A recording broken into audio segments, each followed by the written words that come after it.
بسم اللہ الرحمن الرحیم۔ آج انشاءاللہ آیت 265 سے وا اور مثل الذین، مثال ان لوگوں کی جو ینفقون، جو انفاق کرتے ہیں، جو خرچ کرتے ہیں، اموالہم، تو یہ ینفقون کا مفعول ہو جائے گا، خرچ کرتے ہیں اپنے مال، فائل ہو جائے گا الذین، ینفقون فعل ہے اور اموال مفعول ہے، اور اموالہم اپنے مال، ابتغاء، اس کو کہتے ہیں مفعول لاجلہ، یعنی جو ایکسپلین کرتا ہے کہ جو ورب ہے وہ کس مقصد کے لیے یوز کیا گیا ہے، تو وہ خرچ کرتے ہیں کس مقصد کے لیے؟ ابتغاء کے لیے۔ ابتغاء کا مطلب کیا ہوتا ہے؟ یہ بے،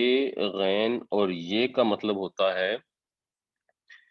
کسی چیز کی چاہت میں حد سے بڑھ جانا، پھر اسی سے بغاوت کا لفظ بھی نکلا ہے اور اسی سے چاہنے کا مفہوم بھی اس میں شامل ہے۔ تو خواہش میں،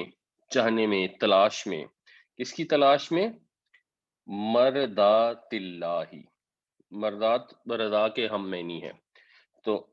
یہ مرکبہ اضافی ہو گیا، اللہ کی رضا کی خواہش میں۔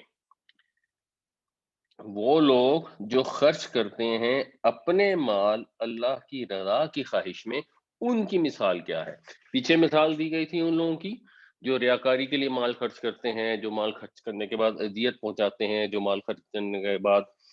احسان جتاتے ہیں، تو ان کی مثال ایسی تھی کہ ایک زوردار میਂہ پڑا اور لینڈ سلائڈنگ ہوگی اور ساری جو ان کی محنت تھی وہ اکارت چلی گئی۔ اب مثال ان کی دی جا رہی ہے جن کا مقصد ریاکاری نہیں ہے، جن کا مقصد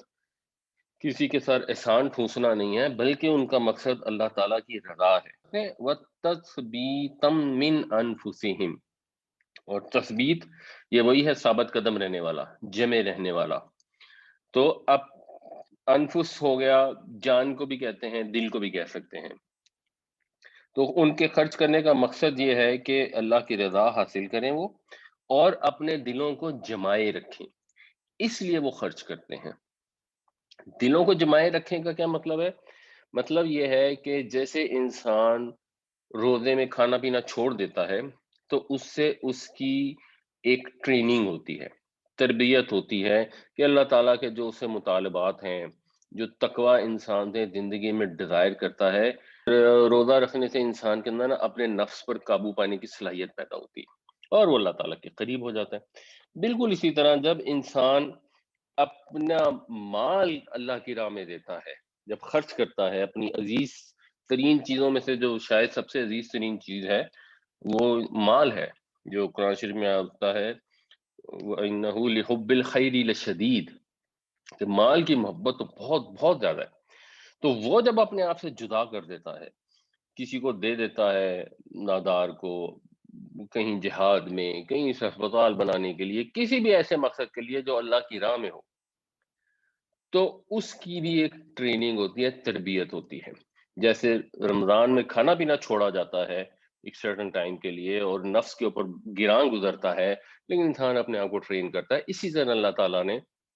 اپنے مال کو جدا کرنے کی ٹریننگ رکھی ہے۔ تو وہ جو اس لیے اپنے مال خرچ کرتے ہیں کہ اللہ کی رضا حاصل ہو اور ان کے دل جمے رہیں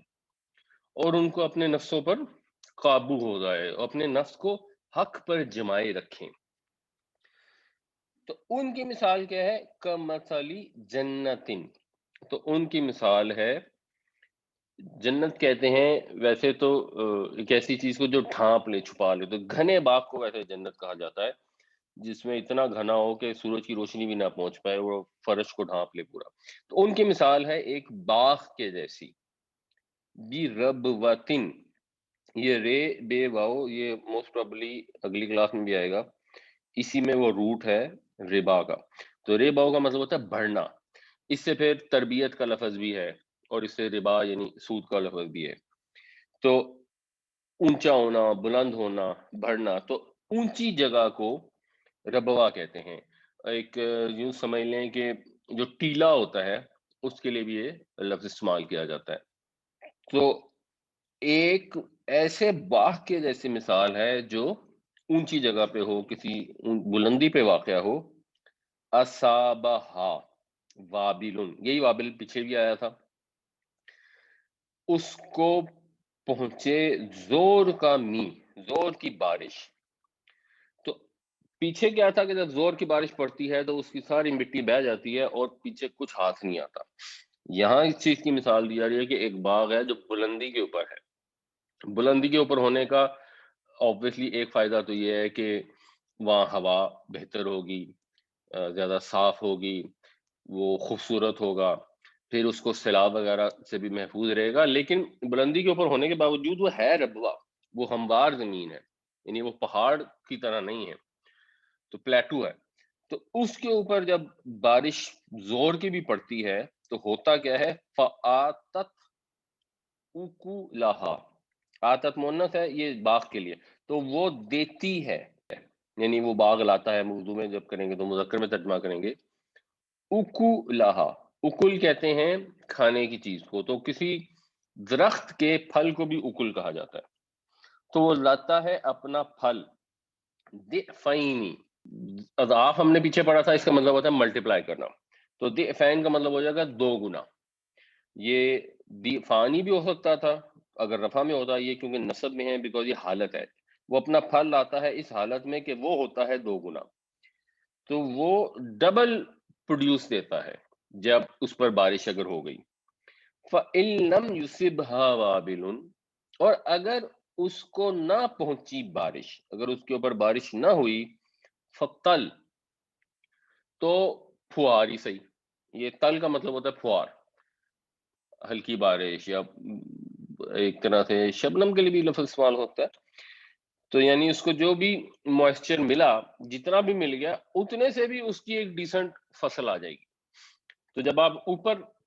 بلندی کے اوپر اچھی زمین میں بہترین جگہ کے اوپر جب باغ ہوگا تو اس کو اگر تھوڑی بارش بھی مل گئی، تھوڑا پانی بھی مل گیا، ایون دین وہ ایک اچھا پھل لے آئے گا. اور اگر اس کو ٹھیک ٹھاک بارش مل گئی تو پھر تو وہ اپنی نارمل پروڈیوس سے ڈبل پروڈیوس دے دے گا. یہ خوبی ہے ایسے باغ کی، یہ خوبی ہے اس مال کی جو خالصتاً اللہ کی رضا کی خاطر خرچ کیا جائے، اس کے مقابلے میں جو لوگوں کے اوپر احسان جھاڑنے کے لیے خرچ کیا جائے. واللہ بما تعملون بصیر، اور اللہ تعالی جو تم عمل کرتے ہو اس کو دیکھ رہا ہے، وہ اس سے بے خبر نہیں ہے. جب آپ نے اللہ کی رضا کی خاطر، اپنے آپ کو کنٹرول کرنے کی خاطر، اپنے نفس کی تربیت کر کے، اپنے نفس پر جبر کر کے اللہ کے لیے مال خرچ کیا، تو اللہ تعالیٰ اس سے بے خبر نہیں ہے، وہ دیکھ رہا ہے، اور وہ اس محنت کا،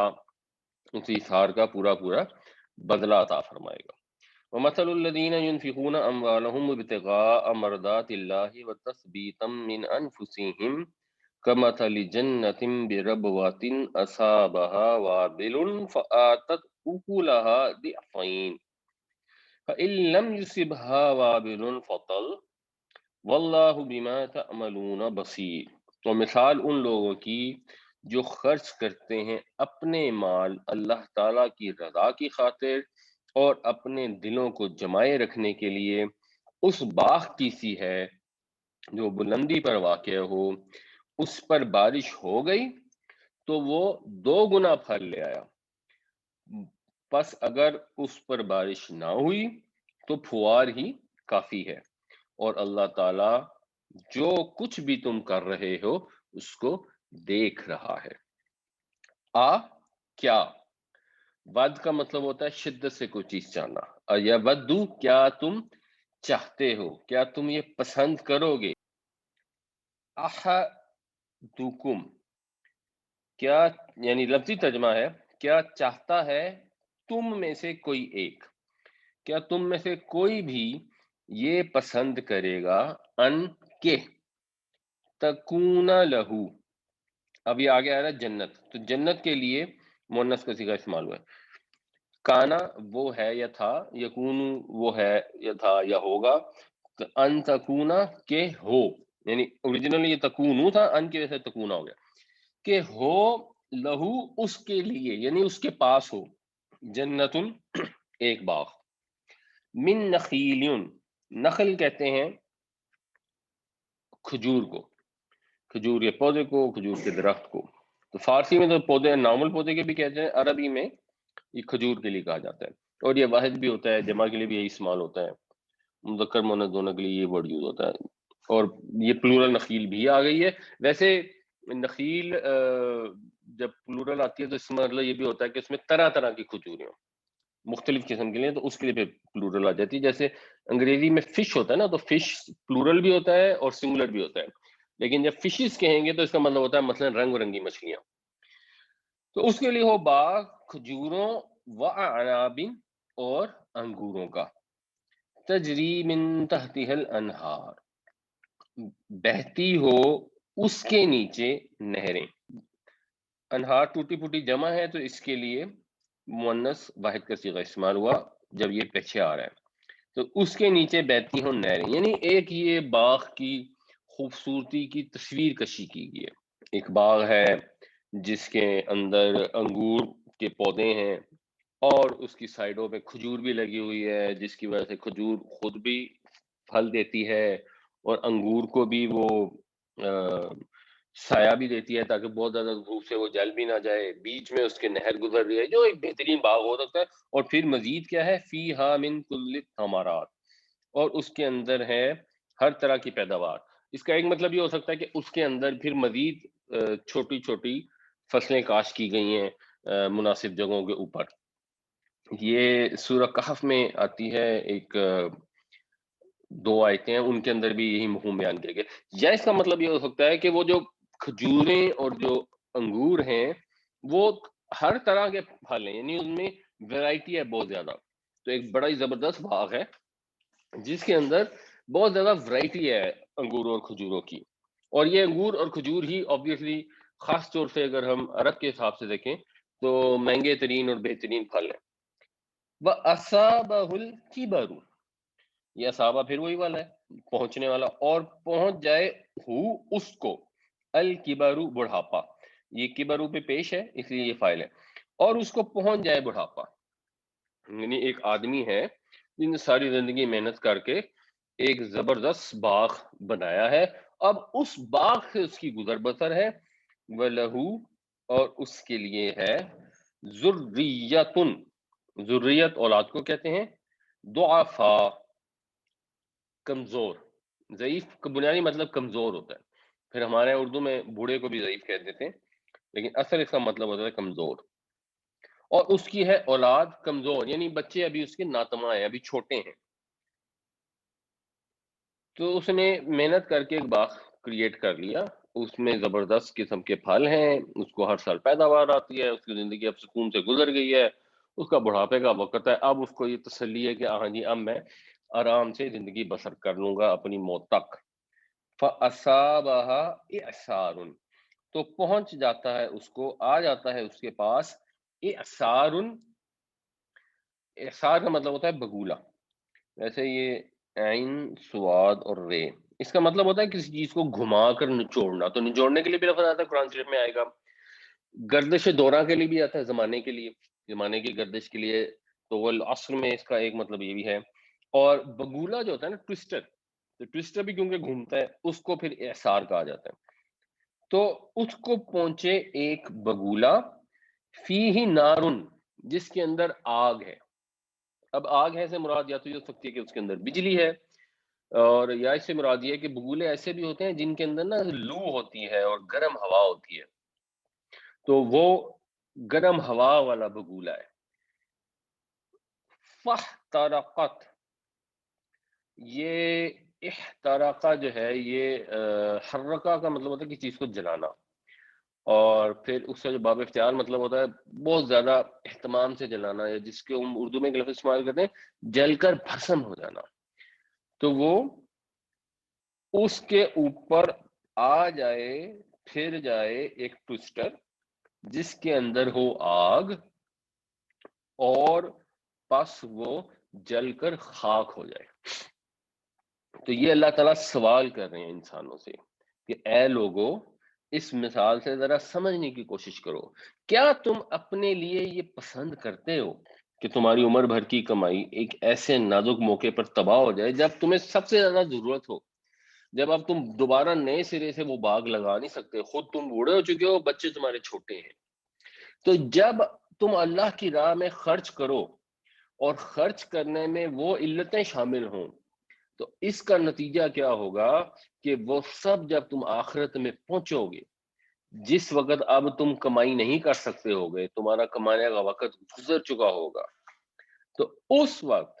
وہ سب تباہ ہو جائے، تمہیں جا کے پتہ لگے کہ یہ تم نے جو بھی سوچا تھا وہ تو سب افسانہ تھا، ہمارا خیال تھا کہ ہم تو بڑا خرچ کر رہے ہیں اللہ کی راہ میں، ہمیں تو بڑے اس کے ریوارڈ ملیں گے، اور پتہ لگا کہ ایک ٹکے کا ریوارڈ نہیں ملا، الٹا وہ ہمارے لیے نقصان کا باعث ہو گیا، وہ مال جو ہم نے لوگوں کے ریاکاری کے لیے، دکھاوے کے لیے خرچ کیا۔ کذالک، اسی طرح، یبین اللہ، واضح کرتا ہے، بیان کرتا ہے اللہ تعالی، لکم، تمہارے لیے، الآیاتی، آیتیں، لعلکم، تاکہ تم، تتفکرون، تاکہ تم غور فکر کر سکو۔ اسی طرح اللہ تعالیٰ تمہارے لیے آیتیں واضح کرتا ہے تاکہ تم غور فکر کر سکو۔ کون سی آیات اللہ تعالیٰ واضح فرماتے ہیں؟ جو پیچھے آئی تھی کہ اے ایمان والو، مت ضائع کرو اپنے صدقات احسان جتا کر، اذیت دے کر، اور لوگوں کو دکھاوے کر کے۔ تو اللہ تعالیٰ واضح کرتے ہیں اپنی آیات تفصیل کے ساتھ دوسری آیتوں میں، اس چیز کو یہاں اللہ نے بیان کیا، اور مقصد کیا ہے؟ تاکہ تم غور فکر کر سکو۔ یہ قرآن شریف کا مقصد ہے، اس کے اوپر بھی غور کرنا چاہیے کہ قرآن پاک ہمیں کہتا ہے کہ تم غور فکر کرو۔ ہمارے بہت سارے دینی لوگ یہ کہتے ہیں کہ نہیں نہیں نہیں، آپ نے قرآن پہ غور نہیں کرنا، قرآن پہ غور کرنے کے لیے آپ کو پہلے 14 علوم حاصل کرنے ہوں گے، اس کے لیے آپ کو پتہ نہیں 8-10 سال کے کورسز کرنے ہوں گے، پھر آپ اس قابل ہوں گے کہ آپ قرآن پر غور فکر کر سکیں۔ قرآن شریف ایسا نہیں کہتا، قرآن نے کہیں یہ نہیں کہا کہ جو تمہارے بڑے بڑے عالم اور بڑے بڑے جو پیشوا ہیں، امام ہیں، وہ اس کتاب کے مخاطب ہیں، وہ پڑھا کریں، باقی لوگ نہ پڑھا کریں۔ قرآن میں تو ایسا نہیں ہے، قرآن تو سب کے لیے ہدایت ہے، سب کو کہا گیا پڑھو، اور یہ کہا گیا ہے کہ اس قرآن کو ہم نے نصیحت حاصل کرنے کے لیے آسان کر دیا ہے۔ تو ہے کوئی جو نصیحت حاصل کرنا چاہے، کہیں اس میں یہ نہیں لکھا کہ اس قرآن میں سے نصیحت حاصل کرنے کے لیے پہلے 14 علوم حاصل کرنے ضروری ہیں۔ تو قرآن آپ کو یہ دعوت دیتا ہے کہ آپ غور فکر کریں قرآن کے اوپر، اور یہ کامن سینس کی لاجک کی بات ہے کہ آپ کے پاس کائنات کے خالق نے اپنا پیغام بھیجا ہے، اس پیغام کو آپ اگنور کر دیں، یا کہیں جی یہ پیغام تو پتہ نہیں کس کے لیے ہے۔ اس کی مودودی صاحب ایک اگزامپل دیتے ہیں پرانے زمانے کی، کہ اگر ایک شخص کا بیٹا ہے جو جرمنی میں چلا گیا کاروبار یا نوکری کی خاطر،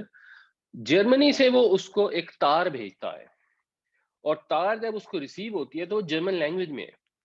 تو اب وہ شخص پورے شہر میں ہر جگہ جا کے دروازہ کھٹکائے گا جہاں اس کو یہ خیال ہو کہ یہاں کوئی شخص ہو سکتا ہے جس کو جرمن لینگویج پڑھنی آتی ہو، تاکہ مجھے پتا لگے کہ میرے بیٹے نے مجھے کیا پیغام بھیجا ہے۔ ہم مسلمانوں کو اللہ تعالیٰ نے اپنا پیغام بھیجا ہے جو محفوظ ہے، قیامت تک محفوظ رہے گا، دنیا کی عظیم ترین ہستی ہمارے پیارے نبی پاک صلی اللہ علیہ وسلم کے ذریعے سے بھیجا ہے، اور ہم اس پیغام کو لے کر چوم چاٹ کے رکھ دیں الماڑیوں کے اندر کہ یہ بڑا مقدس اور متبرک ہے، اور یہ سمجھنے کی کوشش نہ کریں کہ خالق کائنات نے پیغام بھیجا کیا ہے۔ اپنے بیٹے کی تار کو تو کوئی نہیں چوم چاٹ کے الماڑی کے اندر رکھ دیتا، اس کو تو لے جا کے سمجھنے کی کوشش کرتے ہیں کہ بیٹا کیا کہہ رہا ہے۔ تو خالق جو کہہ رہا ہے اس کو سمجھنے کی ضرورت ہے، اس کے اندر غور فکر کرنے کی ضرورت ہے، اور اس کے اندر غور فکر کر کے ہی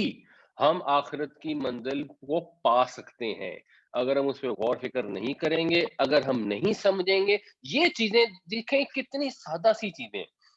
کہ جب کسی کے اوپر پیسہ خرچ کرو اللہ کی راہ میں تو اس کو احسان نہ جتاؤ، اس کو جھڑکو نہیں، کوئی بدتمیزی نہیں کرو، کسی قسم کی دل آزاری نہیں کرو، اور اس کے اندر ذرہ برابر بھی لوگوں کو دکھاوا نہ ہو۔ یہ سادہ سی چیزیں آپ غور کریں، ہم ان کا جنرلی احساس نہیں کرتے۔ جب ہم قرآن شریف پڑھتے ہیں اور قرآن پاک میں اللہ تعالیٰ اس طرح سے ہمیں بیان فرماتے ہیں کہ دیکھو اگر تم یہ کام کرو گے تو تم مثال اس کی سمجھ لو ایسے ہی ہے جیسے بڑھاپے میں جا کر اولاد کمزور ہے، خود اب دوبارہ محنت کر نہیں سکتے اور زبردست باغ بنایا تھا اور وہ سارے کا سارا ضائع ہو گیا۔ تو یہ اس طرح کی مثال ہے، اس سے انسان کو سمجھ آتی ہے، بلکہ رونگٹے کھڑے ہو جاتے ہیں کہ اچھا یہ جو میں نے اتنے محنت کر کے کمایا ہوا مال اپنے سے جدا کر دیا اور اس کے بعد پھر بھی وہ ضائع ہو گیا، پھر بھی اس عمل کا کوئی فائدہ نہیں ہوا۔ تو قرآن پڑھنا سمجھنا، اس سے ہی انسان کی تربیت بھی ہے، اصلاح بھی ہے، اعمال کی درستگی ہے، آخرت میں جانے کا راستہ بھی ہے۔ اور یہی کتاب ہے بنیادی طور پہ جس پہ فوکس کرنے کی ضرورت ہے۔ اس کتاب کے ساتھ ہمیں ایک چیز عطا کی گئی ہے اللہ تعالیٰ کی طرف سے، وہ ہے ہمارے پیارے نبی صلی اللہ علیہ وسلم کی سنت، جو احادیث کے ذریعے موجود ہے، جو آپ کی سیرت کی کتابوں میں موجود ہے کہ آپ صلی اللہ علیہ وسلم کا طریقہ کیا تھا، اس سے اس کتاب کو ہم مزید بہتر سمجھ سکتے ہیں۔ یہ دو چیزیں ہیں جن کے اوپر فوکس ہونا چاہیے۔ اس کے علاوہ کوئی درس ہے، کوئی کتاب ہے، کوئی فضائل اعمال ہے، کوئی کسی بھی بڑے سے بڑے عالم کی بڑی سے بڑی کتاب ہے، وہ پڑھنے میں حرج نہیں ہے، دیٹس پرفیکٹلی فائن، لیکن جو فوکس ہونا چاہیے وہ اللہ کی کتاب پہ ہونا چاہیے، اللہ کے پاک پیغمبر صلی اللہ علیہ وسلم کی سنت پر، آپ کی احادیث پہ ہونا چاہیے۔ اس پہ فوکس کر لیں، دس از گڈ انف۔ اس کے مزاد آپ کے پاس وقت نہیں ہوگا، کیونکہ یہ کتاب معمولی کتاب تو ہے نہیں، اس میں تو ایسے عجائبات ہیں کہ جتنی دفعہ بھی آپ اس کو پڑھتے چلے جائیں یہ چلتی چلی جائے گی، اس میں نئے سے نئے نکلتے چلے آئیں گے معنی، اور انسان کو نئی سے نئی چیزیں سمجھ آتی چلی جائیں گی۔ تو فوکس اس کے اوپر کرنا چاہیے۔ اچھا یہ ایک دفعہ اس کو ریپیٹ کر دیتے ہیں۔ ایود احدکم ان تکون له جنۃ من نخیل وعناب تجری من تحتها الانہار له فیها من کل الثمرات وأصابه الكبر وله ذرية ضعفاء فأصابها إعصار فيه نار فاحترقت۔ کیا خواہش کرے گا تم میں سے کوئی ایک کہ ہو اس کے پاس ایک باغ کھجوروں اور انگوروں کا، جس کے نیچے نہریں بہتی ہوں اور اس میں ہو ہر طرح کی پیداوار، اور پہنچ چکا ہو اس کو بڑھاپا اور ہو اس کی اولاد ناتواں، پس آئے ایک بگولا جس میں ہو آگ، پھر وہ جل کر راکھ ہو جائے۔ کذالک یبین اللہ لکم الآیات لعلکم تتفکرون۔ اسی طرح بیان فرماتا ہے اللہ تعالیٰ تمہارے لیے آیتیں تاکہ تم غور فکر کر سکو، اسی طرح واضح کرتا ہے اللہ تمہارے لیے اپنی باتیں تاکہ تم غور کرو۔ یا ایہا الذین آمنو، اے ایمان والو، انفقو من طیباتی، آمنو ماضی ہے، انفقو فعل امر ہے، اے ایمان والو خرچ کرو، من طیباتی، پاکیزہ چیزوں میں سے، پاکیزہ چیزوں میں سے خرچ کرو، یعنی وہ مال جو حرام طریقے سے کمایا ہے وہ نہیں خرچ کرنے کی ضرورت، اس کا کوئی فائدہ نہیں ہے۔ جو اللہ کی راہ میں اگر کچھ مال دینا ہے تو پاک مال خرچ کرنا ہے۔ ایسا نہیں ہے کہ آپ رشوت سے پیسہ کماتے رہیں ساری عمر اور پھر ہر سال عمرہ حج کرتے رہیں اور کہیں کہ ہم نے اللہ کی راہ میں بڑا پیسہ خرچ کیا ہے، یا غریبوں کی مدد کرتے رہیں رشوت کا مال کما کما کے یا حرام طریقوں سے کما کما کے، دھوکہ دے کے، بددیانتی کر کے، ملاوٹ کر کے۔ انفارچونیٹلی ہمارے ہاں ایک سگنیفیکنٹ تعداد ایسی ہے جس کا طرز عمل ایسا ہی ہے، حرام طریقے سے مال کماتے ہیں، ساتھ ساتھ اللہ اللہ بھی کرتے ہیں، اور دل میں مطمئن ہو جاتے ہیں کہ ہاں جی ہم نے اپنے گناہوں کا کفارہ کر دیا۔ نہیں، وہ بھی مال ضائع ہے۔ اگر پاکیزہ مال نہیں ہے، حلال طریقے سے کمایا گیا نہیں ہے، تو اس کے ذریعے جو انفاق کیا گیا اس کی کوئی حیثیت نہیں ہے، اس کا کوئی فائدہ نہیں ہے۔ اور دوسری چیز طیب کا مطلب یہ ہے کہ جو بہتر مال ہو، اچھا مال ہو، نکمی ترین چیز اٹھا کے اللہ کی راہ میں خرچ کر دیں اور دل کو مطمئن کر لیں کہ ہم نے بڑی اللہ کی راہ میں انفاق کیا ہے۔ مثلا آپ کے پاس ایک جوتے ہیں جو ٹوٹ گئے ہیں، اب آپ کے تو استعمال کے ہیں نہیں، اچھا آپ نے کسی کو دے دیے، کوئی بات نہیں، چلو کسی غریب کے کام آ جائیں گے، آپ کے نہیں کام ہے، لیکن اس کو یہ نہ سمجھے کہ اب یہ ہمارا انفاق فی سبیل اللہ ہے۔ کہ ہم نے پھٹے پرانے کپڑے اور ٹوٹے ہوئے جوتے اور ایسا سامان جو ہمارے کسی کام کے نہیں ہے، ردی ہو چکا ہے یا آیا ہی تو نکلا ردی تو ہم نے کسی کو دے کے، ٹھیک ہے آپ کے کام کا نہیں ہو سکتا کسی غریب کے لیے، پھر بھی وہ یوزفل ہے، دیٹ از فائن، مگر اس کو پھر انفاق فی سبیل اللہ نہ سمجھیں۔ انفاق فی سبیل اللہ تو وہ ہوگا جو اچھے عمدہ مال میں سے آپ خرچ کریں، جو ایک مسلمان اپنے لیے پسند کرے وہ اپنے بھائی کے لیے بھی پسند کرے۔ اب ان طیبات کی کیا خوبی ہے؟ ما کسبتم، ایک خوبی تو یہ ہے کہ جو تم نے محنت سے کمائے، کسبہ کا مطلب ہوتا ہے محنت سے کمانا، اور دوسرے کون سے مال ہیں؟ وہ دوسرے مال وہ ہیں من پلس ما ہوتا ہے مما،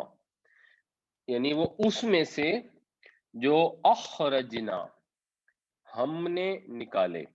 خرجا وہ نکلا، اخرجا اس نے نکالا، اخرجنا ہم نے نکالا، لکم تمہارے لیے، من الارض زمین سے، جو ہم نے نکالے تمہارے لیے زمین میں سے۔ اب اس کا کیا مطلب ہے کہ خرچ کرنا ہے پاکیزہ مال میں سے، لیکن مال یا تو وہ ہوگا جو تم نے ہاتھوں سے کمایا ہے یا وہ ہوگا جو ہم نے زمین سے نکالا ہے۔ تو ان دونوں مالوں میں بڑا فرق ہے، اور اس کے حساب سے پھر ان کا جو فرض خرچ ہے اس کے اندر بھی فرق ہے، یعنی زکوٰۃ۔ تو ہم جو مال خرچ کرتے ہیں اللہ کی راہ میں، اور ہم جب وہ کماتے ہیں تو بیسیکلی ویسے وہ تین طریقے سے کمائے جاتے ہیں، یا دو براڈ کیٹیگریز کا ذکر کر دیا، تیسری کیٹیگری پھر یہ دوسری کے اندر آ جاتی ہے۔ ایک وہ ہے جو ہم خود سے کماتے ہیں۔ اگر آپ غور کریں مثال کے طور پر، اگر ہم فیکٹری کے اندر کوئی را مٹیریل ڈالتے ہیں اور اس سے بعد ایک پروڈیوس نکلتی ہے، تو اگر ہم نے 100 یونٹ ڈالے ہیں تو نارملی جو پروڈیوس نکلے گی وہ لیس دین 100 ہوگی، اس کے اندر کوئی نہ کوئی پروسیس کے اندر ویسٹ ہوگی، کہیں ریجیکشن ہوگی یا کہیں اس کے کترنے ہوں گی، کہیں نہ کہیں بیچ میں ویسٹ ہوگی۔ تو آپ جو بھی ان پٹ کرتے ہیں نکلتا اس سے کم ہی ہے، یہ ایک نارمل پروسیجر ہے، آپ دنیا میں کوئی بھی چیز پروڈیوس کرتے ہیں۔ اور ایک وہ پروڈیوس ہے جو زمین سے نکلتی ہے، وہاں پہ آپ ایک دانہ ڈالتے ہیں اور اس سے 700 دانے باہر نکل آتے ہیں۔ تو ان کی کیٹیگری میں، ان کے اندر جو اللہ تعالیٰ کا فضل ہے اس کے اندر بہت زیادہ فرق ہے۔ اس فرق کی وجہ سے اگر آپ غور کریں تو ان کے زکوٰۃ کے میکنزم میں اور اس کی جس کو کہتے ہیں شرع میں جو ریٹ ہے اس کے اندر بھی بہت زیادہ ڈفرنس ہے۔ تو یہ صحیح بخاری کی آیت حدیث ہے 1454، اس کے اندر پہلے جانوروں کی زکوٰۃ بیان کی گئی، اور جانور بھی جو ہے نا وہ بھی ایک ڈفرنٹ کیٹیگری ہے، بیکاز آپ کچھ جانور لیتے ہیں اور پھر ان میں اضافہ ہوتا چلا شروع ہو جاتا ہے، پلس اس سے دودھ بھی آپ کو ملتا ہے، گوشت بھی ملتا ہے۔ چلے گوشت تو جب ملا تو وہ جانور نہیں رہا، لیکن دودھ آپ کو مستقل مل رہا ہوتا ہے، تو کھاتا وہ چارہ ہے جو سستی چیز ہے، اور دیتا ہوا آپ کو دودھ ہے جو ایسی زبردست میریکولس چیز ہے۔ تو جانوروں میں بھی ایک ڈفرنٹ کمپلیکیٹڈ زکوٰۃ کا میکنزم ہے۔ اور ویسے جو آپ کے اموال ہیں، جیسے یہ حدیث میں ہے کہ چاندی میں 2.5% جو ہے نا وہ زکوٰۃ واجب ہے، اور اگر آپ زمین کی پیداوار پہ جائیں گے تو زمین کی پیداوار میں وہ زمین جس کو آسمان سے پانی، یعنی جو بارانی زمین ہے جس میں آسمان سے یا نیچرل جو چشمہ ہے اس سے پانی ملتا ہو، یا جو بچی کچی نمی ہے اس سے سیراب ہو جاتی ہے نا، تو اس کے اندر 10% ہے جو زکوٰۃ ہے۔ اور یہ ویلتھ کا 10% نہیں ہے، یہ پروڈیوس کا 10% ہے، یعنی ہر سال جو پروڈیوس ہوگی اس کا 10% عشر جو ہے وہ زکوٰۃ بنتا ہے۔ جو ہاتھوں سے کمایا ہوا مال ہے اس کے اندر زکوٰۃ کا میکینزم فرق ہے۔ اس کے اندر تو آپ جو بھی آپ کو بچ گیا، یعنی آپ نے سارا سال محنت کر کے مال کمایا اور سارا خرچ کر دیا، تو پھر زکوٰۃ زیرو ہوگی، بیکاز اس کے اندر یوں سمجھ لیں کہ جو زمین سے جو رزق نکلا ہے اس پر اللہ تعالیٰ کا فضل بہت زیادہ ہے، تو اس وجہ سے پھر ڈیزائربل یہ ہے کہ اس میں زکوٰۃ بھی زیادہ ہو۔ اور زمین سے جو پیداوار نکلتی ہے اس کی دو کیٹیگریز ہوتی ہیں، ایک وہ ہے جس کے لیے آپ کو کنویں سے پانی کھینچ کر لانا پڑتا ہے، تو جو آپ کنویں سے پانی کھینچ کر لاتے ہیں یا نہری پانی لگاتے ہیں اور حکومت کو اس کا مالیہ دیتے ہیں، تو اس میں آپ کی ایفرٹ بڑھ جاتی ہے، تو اس کیس میں آپ کو 5% زکوٰۃ دینی ہوگی۔ لیکن اگر پانی بھی اللہ کی طرف سے آ گئے، وہ بھی خود بخود مل گیا ہے، تو پھر آپ کو 10% زکوٰۃ دینی پڑے گی۔ تو یہ ریشو جو زکوٰۃ کی ہے یا جو ریٹ ہے زکوٰۃ کا اس میں بھی ڈفرنس ہے، اور کیٹیگری میں بھی ڈفرنس ہے. ایک کے اندر آپ کو ویلتھ کے اوپر دینا ہے اور ایک کے اندر آپ نے پروڈیوس کے اندر دینا ہے. تو غالباً اس وجہ سے یہاں اللہ تعالیٰ نے یہ دو مختلف طریقوں سے اس کو بیان فرمایا. ایک چیز اس میں ذہن میں رکھنی چاہیے کہ زکوٰۃ کے اوپر بہت سارے لوگوں کو بہت سارے فتوے مل جاتے ہیں. ہیروں پہ زکوٰۃ نہیں ہے, مشینری پہ زکوٰۃ نہیں ہے, پتہ نہیں جو آپ کے بلڈنگز ہیں جن میں آپ بزنس کرتے ہیں ان پہ زکوٰۃ نہیں ہے, جو آپ کے دکانیں اگر ہیں جن میں آپ بزنس کرتے ہیں تو ان کے اوپر زکوٰۃ نہیں ہے. اس کو فتوے مل جاتے ہیں, کسی کو فتووں سے دل مطمئن ہوتا ہے تو ضرور بے شک وہ زکوٰۃ نہ دے, وہ ہر انسان نے اپنا فیصلہ at the end of the day خود کرنا ہے. قرآن شریف کا یہ سسٹم یاد رکھیں, قرآن نے جب بتایا ہے کہ زکوٰۃ کیوں لی جاتی ہے تو اللہ تعالیٰ نے یہ بیان فرمایا ہے کہ زکوٰۃ اس لیے لی جاتی ہے کہ جو دولت ہے وہ تمہارے مالداروں کے بیچ میں گردش نہ کرتی رہے, تمہارے مالداروں سے نکلے اور معاشرے کے انڈر پریویلیج جو طبقہ ہے اس تک پہنچے. یہ مقصد ہے زکوٰۃ کا. جب آپ کو فتویٰ مل جاتا ہے کہ ہیروں کے اوپر زکوٰۃ نہیں ہے اور پلانٹ اینڈ مشینری کے اوپر زکوٰۃ نہیں ہے, تو مثال کے طور پہ ایک اس میں امپورٹنٹ چیز یہ ہوتی ہے کہ زکوٰۃ کے یہ رول ہے کہ جو آپ نے قرضہ لیا ہوا ہے وہ مائنس کرتے ہیں. آپ نے اپنے مال کے لیے جو قرضہ لیا وہ مائنس کرتے ہیں اور مائنس کرنے کے بعد اس کے اوپر جو باقی بچ جاتا ہے اس پہ زکوٰۃ ادا کرتے ہیں. تو جب آپ نے مثال کے طور پہ کسی کی ایک اسپننگ کی فیکٹری ہے یا کوئی بھی مل ہے بہت بڑی, ہوتا کیا ہے کہ جو ان کے اپنے پیسے ہوتے ہیں جو بھی انہوں نے 30% 40% لگائے ہوتے ہیں اس سے تو وہ ہوتی ہے لانگ ٹرم, تو اس کی لانگ ٹرم میچنگ ہوتی ہے, اس سے تو وہ لیتے ہیں مشینری, پلانٹ اینڈ مشینری لے لیتے ہیں, وہ تو مفت ہو گئی. اس کے بعد جو اس کے اوپر چاہیے ہوتا ہے ورکنگ کیپٹل, اس کے لیے وہ انہوں نے بینک سے فائنینسنگ لی ہوتی ہے. اچھا, اب جو فائنینسنگ لی ہے وہ تو آپ نے مائنس کرنی ہے, تو آپ کو پتہ لگا کہ جتنے کا آپ نے مال ڈالا ہے اس سے زیادہ تو لون ہے آپ کا بینک کا, تو آپ ارب پتی ہو جائیں, آپ کے پاس بڑی بڑی ملیں ہوں اور بے شمار ملیں ہوں, لیکن آپ کو زکوٰۃ دینے کی ضرورت نہیں ہوگی اس فارمولے کے حساب سے. بالکل اسی طرح آپ بجائے اس کے کہ آپ سونے کے زیور خریدیں جس کی قیمت بڑھتی چڑھتی رہتی ہے, ہیروں کے اندر تو وہ سونار آپ کو کہہ دیتا ہے کہ بھائی جتنے پہ خریدا ہے اتنے پہ you can sell when ever you want in your life. تو ہیرے کی تو ویلیو ہمیشہ بڑھتی ہے. آپ بجائے سونے کا زیور لینے کا آپ ہیرے اکٹھے کرنے شروع کر دیں اور ہیرے لیے جائیں, موتی لے لیں, اور ان کے اوپر تو آپ کو فتویٰ مل گیا کہ ان پہ زکوٰۃ ہے ہی نہیں. اب وہ فتویٰ کیوں ہے اس کی ہم ڈیٹیل لمبی نہیں جاتی, وہ ہمارا ٹاپک نہیں ہے, بٹ اس چیز کو فوکس کریں کہ ہمیں جو اللہ تعالیٰ نے میکینزم بتایا ہے وہ میکینزم یہ ہے کہ چاہے ہم نے ہاتھوں سے کمایا ہے, چاہے زمین سے پیداوار آ رہی ہے, اس کے اندر غریبوں کا حق ہے. اور جو زکوٰۃ کے علاوہ بھی ہم مال خرچ کرتے ہیں وہ بھی غریبوں کا حق ہے, لیکن زکوٰۃ تو لازمی دینی ہے, اس میں تو کوئی آپشن ہی نہیں ہے. اس کے اندر ہیلے بہانے ڈھونڈ کر اس کو کم کرنے کی کوشش نہ کریں, اپنا دل بڑا کریں, زکوٰۃ تو کم از کم پوری دیں. اس سے وہ تربیت ہوگی جس سے انسان کا دل تقویٰ کے اوپر, اللہ کے دین کے اوپر جم سکے گا. وَلَا تَيَمَّمُوا الْخَبِيثَ. اچھا, یہ یم کا مطلب ہوتا ہے, ویسے تو اس کا مطلب ہوتا ہے کہ چیز کو پانی میں ڈالنا, لیکن پھر جب اس کا یہ باب تفاعل آتا ہے نا, اس کا مطلب ہوتا ہے ارادہ کرنا. تو یم کا مطلب پانی بھی ہوتا ہے, فارسی میں بھی یہ استعمال ہوتا ہے. تو تیمم کا مطلب ہوتا ہے ارادہ کرنا. تیمم کا بنیادی طور پہ مطلب وہ نہیں ہوتا جس کو ہم تیمم کہتے ہیں, وہ پھر اس کا اصطلاحی مطلب بن گیا, ورنہ وہاں پہ بھی الفاظ جو استعمال ہوئے اس کا مطلب ہے کہ پاک مٹی کا ارادہ کرو, پاک مٹی کا قصد کرو, یعنی پاک مٹی لو. تو یہاں پہ ہے کہ مت ارادہ کرو, مت یعنی ارادہ کرو مطلب خیال تک نہ کرو کس چیز کا, الخبیثہ, نکارا چیز کا, بیکار, گھٹیا, نکما. اس مال کا تو ارادہ بھی نہ کرو, منہ تنفقون, جس میں سے تم خرچ کرتے ہو. یعنی جب اللہ کی راہ میں خرچ کرنا ہے تو اللہ کی راہ میں خرچ کرنے کے لیے بجائے اس کے کہ جا کے ڈھونڈو چن کے وہ پھٹی پرانی چیزیں لے کے آؤ کہ لو جی یہ غریبوں کو دے دیتے ہیں, وہ اس کو انفاق کے لیے جب سوچ رہے ہو تو اس کو تو ذہن میں بھی نہ ہو. اگر وہ زکوٰۃ کی مد میں دے رہے ہو تو قطعاً زکوٰۃ میں کوئی ایسی چیز نہ دو جو نکارا اور نکمی ہو.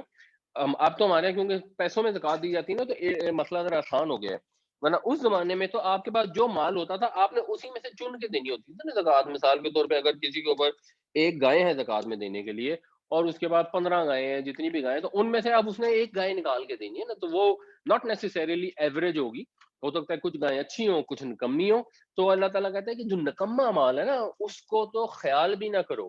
کہ اس کو تم خدا کی راہ میں خرچ کرو گے۔ اور اگین اگر آپ نے کوئی پھٹی پرانی چیزیں کسی کو دے دی اور کسی کے کام آ گئی تو کوئی بات نہیں، اس میں کوئی بری بات نہیں ہے، obvious سی بات ہے، لیکن اس سے کو ثواب نہ سمجھنا شروع کر دے کہ جی مجھے بڑا ثواب ملے گا کہ میں نے اپنا نکارا ردی مال اٹھا کے کسی غریب کو دے دیا ہے۔ ثواب کی توقع تبھی رکھے اللہ تعالیٰ سے جب آپ نے کسی کو عمدہ چیز دی ہے۔ ایسا مال نہ دیں جو خبیث ہو، وَلَسْتُمْ اور نہیں ہو تم بِآخِذِیہِ اخذ کرنا لینا ہی اس کا، اس کے لینے والے، الا مگر سوائے اس کے، ان کے تغمدو، یہ غموس کا مطلب ہوتا ہے ویسے بنیادی مطلب ہوتا ہے نیند کا جھونکا آنا، تو اس میں پھر باب افعال ہوتا ہے اغمضہ یغمزو، اس کا مطلب ہوتا ہے کسی چیز سے آنکھ بند کر لینا،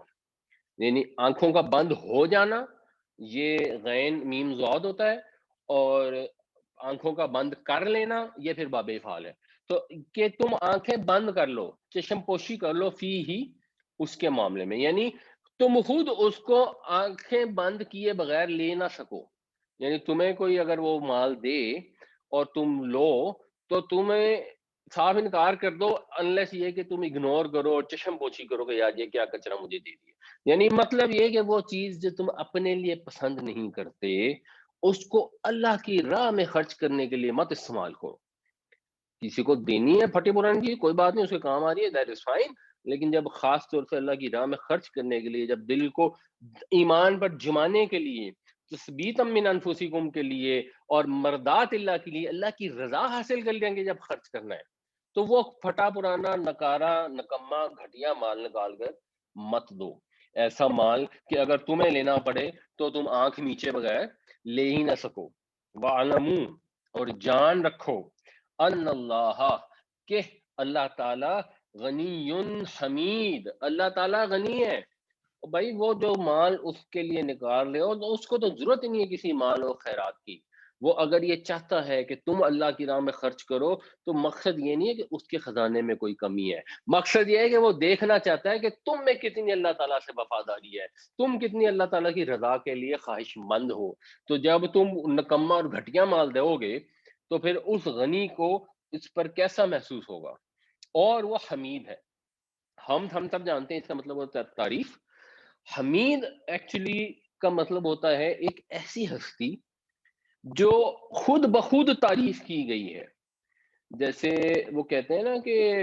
گلاب کو کسی تعریف کی ضرورت نہیں ہے، یعنی وہ ہستی جس کو تعریف کی ضرورت نہیں ہے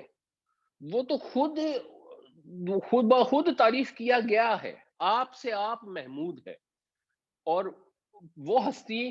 جس کی وجہ سے سارے وہ کام ہوتے ہیں جن کی تعریف ہو سکتی ہے، جو پھر وہ کہتے ہیں تعریف اس خدا کی جس نے ہمیں بنایا۔ تو جو گلاب کی تعریف بھی اصل میں خدا کی تعریف ہے، تو گلاب تو حمید نہیں ہے، گلاب تو محمود ہے، تعریف کیا گیا، لیکن حمید وہ ہے جس نے گلاب کو بھی تعریف کی قابل بنایا۔ تو اللہ تعالیٰ تو وہ ہے، اب وہ ایسی اعلیٰ درجے کی صفات سے متصف ہے، تو ظاہر سی بات ہے جب آپ بہترین تعریف کیے گئے کو مال دے رہے ہیں تو مال بھی کو ایسا دینا جس کو تعریف ہو سکے، جو کسی جوگا ہو۔ وہ اگر ہم کم حوصلی اور پست اخلاق سے ساتھ نکما اور نکارا مال اٹھا کے اللہ کی راہ میں خرچ کرنے کے لیے لے آئیں گے تو پھر وہ ظاہر سی بات ہے جس کی یہ صفات ہے اس کو پسند تو نہیں آئے گا نا، یہ تو کسی نامعقول ہستی کو تو دینا نہیں ہے جس کو نامعقول مال دیں گے تو پسند آ جائے گا۔ ہاں یہ ایک علیحدہ چیز ہے کہ ایک شخص ہے، اس کی ایک مثال ہے، جب غزوہ تبوک ہونا تھا تو نبی کریم صلی اللہ علیہ وسلم نے سب سے یہ اپیل کی کہ اس کے لیے مال چاہیے اور مال لے کے آؤ، اور حضرت ابو بکر صدیق اپنے گھر کا سارا سامان لے کے آ گئے، حضرت عمر رضا لے کے آ گئے، حضرت عثمان بے شمار مال لے کے آئے، اور نبی کریم صلی اللہ علیہ وسلم نے بڑی خوشی کا اظہار کیا اور کہا آج کے بعد عثمان جو کچھ بھی کرے گا اس کو معافی ہے۔ تو ایک صحابی ایسے تھے جن کو کچھ بھی نہیں تھا، بالکل نادار تھے، تو ان کو جب یہ پتہ لگا تو وہ گئے کسی یہودی کا کنواں کھینچتے رہے اور ساری رات محنت کرتے رہے، اور جواب میں ان کو ملی تھوڑی سی کھجوریں، آدھی کھجوریں وہ اپنے گھر والوں کو دے آئے اور آدھی کھجوریں لا کے انہوں نے نبی کریم صلی اللہ علیہ وسلم کی خدمت میں پیش کر دی۔ تو نبی کریم صلی اللہ علیہ وسلم کی خدمت جب وہ کھجوریں پیش کی تو وہاں منافق بھی موجود تھے اور وہ اس کا مذاق اڑانے لگے کہ ان کے حساب سے یہ ایک نکارا اور گھٹیا مال تھا۔ تو نبی کریم صلی اللہ علیہ وسلم نے وہ کھجوریں تمام جو مال اکٹھا ہوا تھا اس کے اوپر بکھیر دیں، پھیلا دیں، اور آپ نے فرمایا کہ یہ اس سب سے بڑھ کے ہیں۔ تو اصل جو اللہ تعالیٰ کے ہاں مطلوب ہے، مقصود ہے، وہ اخلاص ہے۔ اگر کسی کے پاس تھیں ہی اتنی کھجوریں کہ بمشکل آدھی اپنے گھر والوں کو دی کہ اس سے جیسے تیسے اپنے آج کے دن کا کھانا پینا کرو، اور آدھی لا کے اللہ کی راہ میں دے دی، تو وہ سب سے عمدہ ترین مال ہے۔ تو وہ مال جس وقت ضرورت ہو اور اس وقت خرچ کیا جائے، جو پیچھے ہم پڑھ چکے ہیں کہ وہ جو خرچ کرتے ہیں تنگ دستی میں، فی البأساء والضراء، وہ مال جب خرچ کیا جاتا ہے وہ اصل وہ مال ہے جس سے آپ کا تقوی اسٹیبلش ہوتا ہے، جس سے آپ کے جو دل ہے وہ تقوی کے اوپر جم جاتا ہے، جو تثبیتا من انفسکم آیا ہے۔ تو اللہ کی راہ میں خلوص نیت سے خرچ کرنا چاہیے، اللہ کی راہ میں بے دریغ خرچ کرنا چاہیے، اللہ کی راہ میں جو فرض زکوٰۃ ہے اس کو تو ڈیفینیٹلی بغیر ہیلے بہانے کیے مکمل طور پہ خرچ کرنا چاہیے، اور جو فرض زکوٰۃ ہے اس سے بڑھ کے بھی جائز اور مناسب ضروریات سے علاوہ جو مال ہے وہ بھی اللہ کی راہ میں دل بڑا کر کے خرچ کر دینا چاہیے۔ اس کو سونے چاندی کے ڈھیر اکٹھے کرنے کی کوشش مت کریں، پلاٹوں کی لائن لگانے کی کوشش مت کریں، بے شمار بینک بیلنس جوڑ کے اپنے پاس رکھنے کی کوشش مت کریں اس آس میں کہ وہ ہمارے کام آئے گا۔ جب ہم بوڑھے ہو جائیں گے تو یاد رکھیں کہ وہ کام نہیں آئے گا۔ اس مارکیٹ میں یہاں والے نوٹ نہیں چلیں گے، اس مارکیٹ میں وہ نوٹ چلیں گے جو اللہ کی راہ میں خرچ کر دیے گئے ہوں گے۔ یا ایھا الذین آمنوا انفقوا من طیبات ما کسبتم ومما اخرجنا لکم من الارض ولا تیمموا الخبیث منه تنفقون ولستم بآخذیہ الا ان تغمضوا فیہ واعلموا ان اللہ غنی حمید۔ اے ایمان والو، خرچ کرو پاکیزہ چیزوں میں سے جو تم نے کمائی ہیں، اور ان میں سے جو ہم نے نکالی تمہارے لیے زمین میں سے، اور خیال تک نہ کرو خبیث چیز کا اس کے میں سے جو تم خرچ کرتے ہو، یا ارادہ بھی نہ کرو کسی خبیث مال کے خرچ کرنے کا، ناکارہ مال کے خرچ کرنے کا، اور حالانکہ یہ باؤ حالی ہے، حالانکہ تم نہیں ہو اس کو لینے والے سوائے اس کے کہ تم اپنی آنکھیں بند کر لو، اور جان رکھو کہ اللہ تعالیٰ غنی ہے، اللہ تعالیٰ حمید ہے، آپ سے آپ تعریف کیا گیا ہے۔ الشیطان یعیدکم، شیطان، یہ یعیدو وعدہ یعیدو سے ہے۔ وعدہ کا مطلب ہوتا ہے کوئی وعدہ کرنا، یا کوئی اچھائی کا وعدہ کرنا یا برائی کا وعدہ کرنا، فیوچر کے متعلق کسی کو کوئی ڈرانا۔ تو الشیطان یعیدکم، شیطان ڈراتا ہے تمہیں، الفقر، فقر سے، تنگ دستی سے، وَيَأْمُرُكُمْ، اور حکم دیتا ہے، مشورہ دیتا ہے تم کو، بالفحشاء، بے حیائی کا۔ شیطان تمہیں غربت سے ڈراتا ہے، اور شیطان تمہیں بے حیائی کے راستے دکھاتا ہے۔ اس کا کیا مطلب ہے؟ مطلب یہ ہے کہ جب انسان اللہ کی راہ میں پیسہ خرچ کرنے کے لیے تیار ہوتا ہے تو شیطان کا فتنہ ساتھ آ جاتا ہے۔ شیطان اس کے ذہن میں وسوسے ڈالنا شروع کر دیتا ہے کہ اللہ کی راہ میں دے دو گے تو پھر تم تو غریب ہو جاؤ گے، پھر تو تمہارے پاس پیسے ہی نہیں رہیں گے۔ یعنی ایک تو وہ ہے نا کہ ایک انسان سارا کچھ ہی دے دے اور بالکل ہی اپنے پاس کچھ نہ رکھے، تو ایک فرق چیز ہے نا۔ لیکن اگر آپ کے پاس، اب پھر ہم ایک ایگزامپل لے لیتے ہیں ہائپوتھیٹیکل، ایک آدمی ہے، اس کے پاس 15-20 کروڑ روپے ہیں اور اس کی عمر ہوگی 60 سال، اب اس کی جتنی بھی ایکسپیکٹڈ لائف ہے، مثلا اس کو 4-5 کروڑ سے اوپر تو وہ خرچ نہیں کر سکتا نا ان جنرل، تو ٹھیک ہے، 20 کروڑ میں سے 15 کروڑ اللہ کی راہ میں دے دیں۔ آپ دیکھیں گے وہ لوگ جن کے پاس 15-20 ہزار ہوتے ہیں نا، ان میں تو حوصلہ ہوتا ہے کہ 20 ہزار میں سے 15 ہزار اٹھا کے اللہ کی راہ میں خرچ کر دیں۔ جن کے پاس 20 کروڑ ہوتے ہیں ان میں یہ ہمت نہیں ہوتی کہ 15 کروڑ اللہ کی راہ میں دے دیں۔ یعنی یا تو اس کو پروڈکٹیو یوز میں لگا دیں جس کے ذریعے لوگوں کا روزگار لگا رہے تو چلے پھر بھی ٹھیک ہے، مگر اگر آپ نے بے شمار پلاٹ اور بے شمار سونا چاندی اور بے شمار بینک بیلنس اکٹھا کیا ہوا ہے تو اس سے ختم نہیں ہوتا مسئلہ۔ شیطان ڈراتا رہتا ہے کہ نہیں، اور اکٹھا کر لو، اور اکٹھا کر لو، کل کو مصیبت کے وقت کام آئے گا، اگر فلاں مصیبت ہوگی تو کیا ہو گیا، اگر پاکستان میں کوئی مسئلہ ہو گیا تو تمہارے پاس دبئی میں پیسے ہونے چاہیے، اگر دبئی میں کوئی پرابلم ہوگی تو تمہارے پاس یورپ میں پیسے ہونے چاہیے، اگر یہاں پہ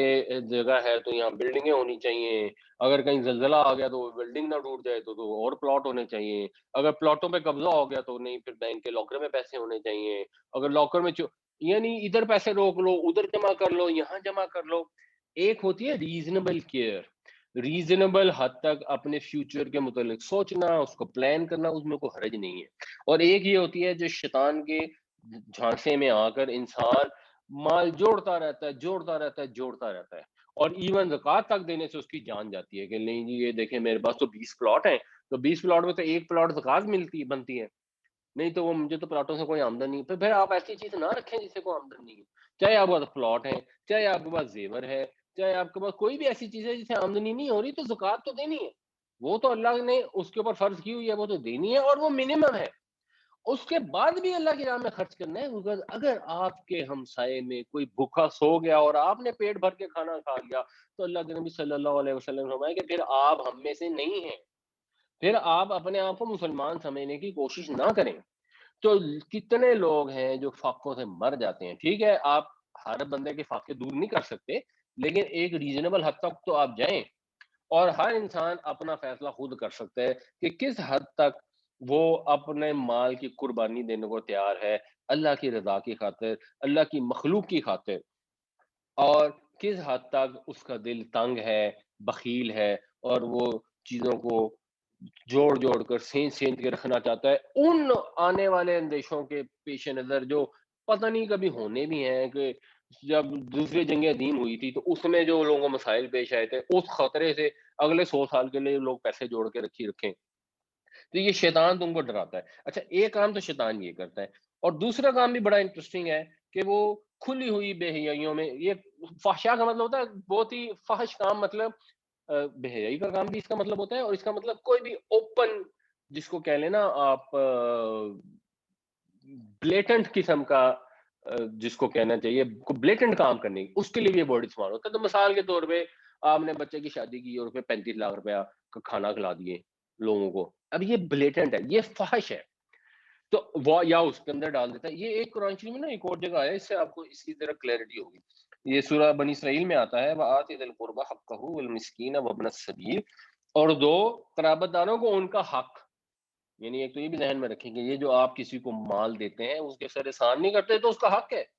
اور مسکینوں کو بھی ان کا حق دو اور مسافروں کو بھی ان کا حق دو، وَلَا تُبَذِّرْ تَبْذِیرًا، اور عیاشیوں میں مت اڑاؤ اپنے مال کو، فضول خرچیاں مت کرو کسی قسم کی، تو یہ قرآن کا حکم ہے۔ اور کیا، ان المبذرین کانوا اخوان الشیاطین، یہ بے شک وہ لوگ جو عیاشیوں میں مال اڑا دیتے ہیں وہ شیطان کے بھائی ہیں، یہ فضول خرچیاں کرنے والے لوگ، ضائع کرنے والے اپنے مال کو، یہ تو شیطان کے بھائی ہیں۔ وَكَانَ الشَّيْطَانُ لِرَبِّهِ كَفُورًا، اور شیطان اپنے آپ کا بڑا ہی ناشکر ہے، اور جو لوگ اس طرح خدا کی راہ میں خرچ کرنے کے بجائے فضول عیاشیوں میں پیسہ خرچ کر دیتے ہیں وہ بھی انتہائی ناشکر ہیں۔ تو آپ سوچیں،